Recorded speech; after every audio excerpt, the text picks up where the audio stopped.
Caloroga Shark Media. Guys, what are we doing? Hi, I'm Johnny Mac with 5 Good News Stories. Organizers of the World Stone Skimming Championships in Scotland said a cheating scandal led to the disqualification of several competitors. As you know, the World Stone Skimming Championships are an annual celebration of the sport. It's held every September. The rules require the stones thrown by competitors to skim across the surface of the water to be naturally occurring slate stones from the island, but several competitors this year brought rocks that appear to have been shaped and smoothed by a machine. Do you need to win the stone throwing contest that badly that you're going to cheat? What is wrong with you? Kyle Matthews is the event's toss master. He told the Scottish Mail, "I got calls from concerned competitors. They were worried people might think that's how things are done here. I contacted the individuals who had admitted their transgressions, and I had to disqualify them. To give them credit, they deeply apologized for bringing the sport into disrepute and accepted disqualification, and we accept that that's the end of the matter." Well, no, this is now being talked about on an international podcast. This is very embarrassing for the sport of stone throwing. Mr. Matthews said organizers are considering new rules for future competitions, requiring participants to choose from stones selected by officials instead of finding your own. But see, that's not fun. I like finding my own. Let these cheaters go and have their own, man-made stone-throwing contest, and don't hold it in Scotland. Let's keep this competition pure.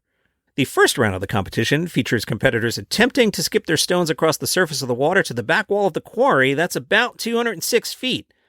Those who qualify for the second round then engage in a toss-off to determine the winner. Congratulations to Jonathan Jennings out of Kentucky. He became the competition's first ever American winner in the adult male category of this year's event. Lucy Woods won the adult female category for the 6th time. Now, if you hang out with Johnny Mac, he will often say to you, 2 beers, not 8. 2 beers is a nice hang with friends. 8 is something else entirely.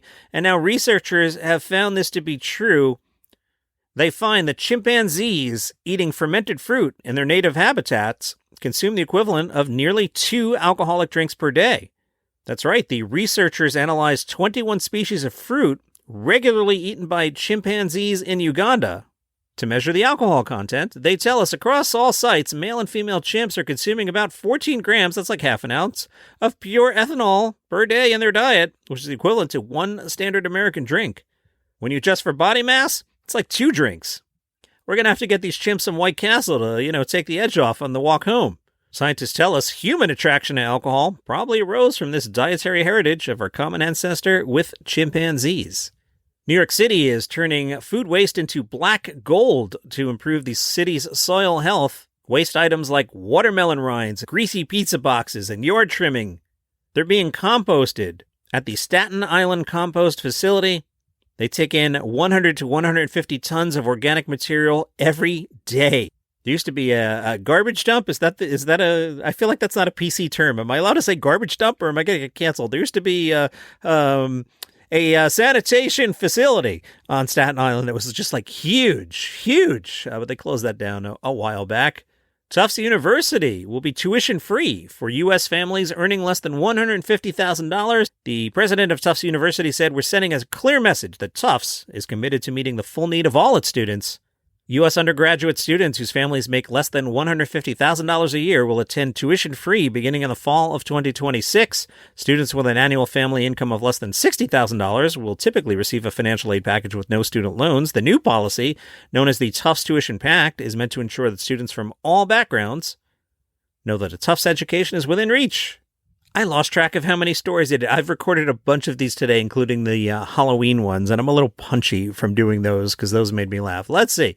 What did I do? I did the stones is 1. Beers is 2. Why don't you edit this out, John? Because that's not fun. Black gold composting was 3. Tufts was 4. Okay. It's 5 good news stories, and this is story number 5.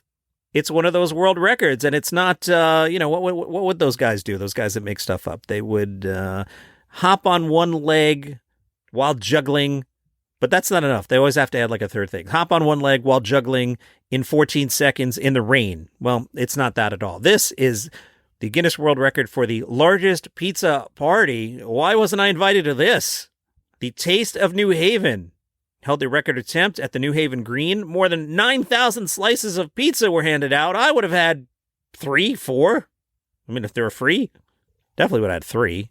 There were 4,525 participants, breaking the record of just 3,357 participants set by the Pizza World Champions in Tulsa in 2023. Now, some lazy math here. 4,525 times 2 is around 9,000, but somebody must have had one slice, so I could have had a third slice to balance that out to get to the 9,000 slices. The New Haven mayor on social media said, New Haven has once again demonstrated its pizza supremacy, and why the Elm City is the pizza capital of the country and the world. With 4,525 pizza party participants, the love for pizza in New Haven was literally palpable and on clear display. And those are your 5 good news stories for today. I'm hungry. Have a good day.